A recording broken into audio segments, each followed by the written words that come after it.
Tom here from Metalloud, and welcome to part 2 of the Every Time I Die review series. This time we're taking a look at 2003's Hot Damn.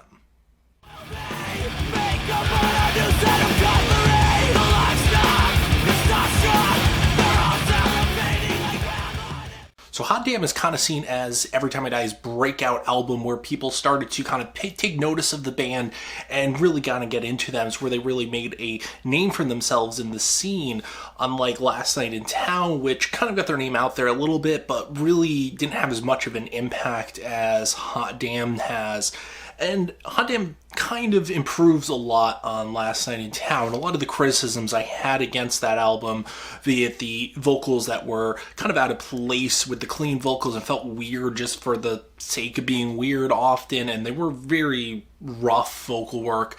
The guitars that kind of felt a bit too muddled. Everything kind of just felt like a bit busy and chaotic and not in a great way. That's a lot of that has actually been improved for Hot Damn. The vocal work has seen a bit of an improvement, at least with the clean vocals. Actually kind of feel like they have a purpose and a place at this point on this album. It's still very rough. The screaming, it really doesn't feel like Keith Buckley has control over his voice, at least not a great control over his voice at this time.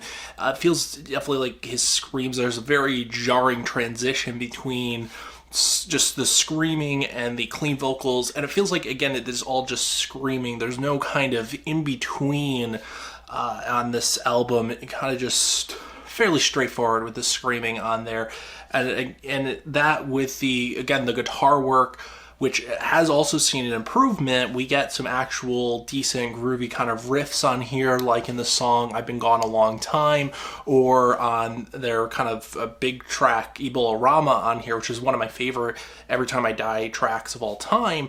You definitely get that nice guitar work, the start of something. It definitely has improved tremendously over Last Night in Town, where every song kind of blended together with the guitar work, except for the song Logic of Crocodiles. That kind of style is carried over into Hot Damn tremendously, and it definitely is better for that. So it really has improved over Last Night in Town. There's some definite fun songs on here. Like I mentioned, Ebola Rama's an awesome song. Floater is another one of my favorite songs. It's very, very kind of gritty, and I like that on this album. She's My Rushmore is kind of, again, that chaotic, busy sound, but I still enjoy that one. It's done better than anything on Last Night in Town. Romeo a Go-Go is another one that's feels a bit busy, but also gets the job done, and it does it fairly well, and I do enjoy that song on here. And that's the thing, though. It is an improvement, but it's still kind of lacking in a lot of areas. The production itself, the fidelity is a bit rough around the edges. Everything kind of feels a bit muddled together. Nothing really kind of stands out, be it the bass line, the vocals, or the guitar work on here.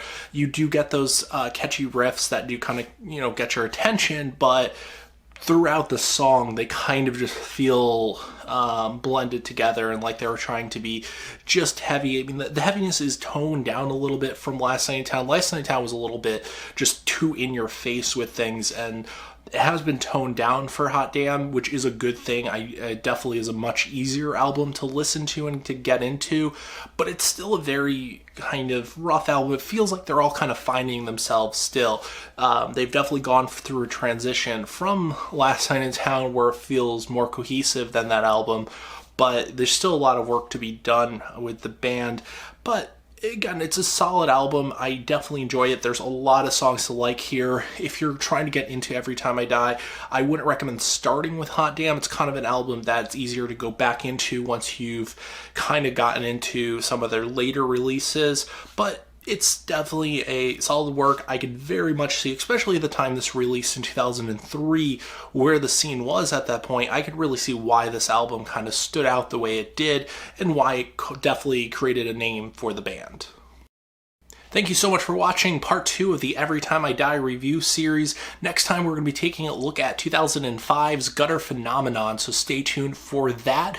Don't forget to follow me on Twitter at Metalloud so that we can keep up to date with all things Metalloud, as well as the Facebook page, facebook.com/Metalloud, and everything else on the website, which is media-dissection.com.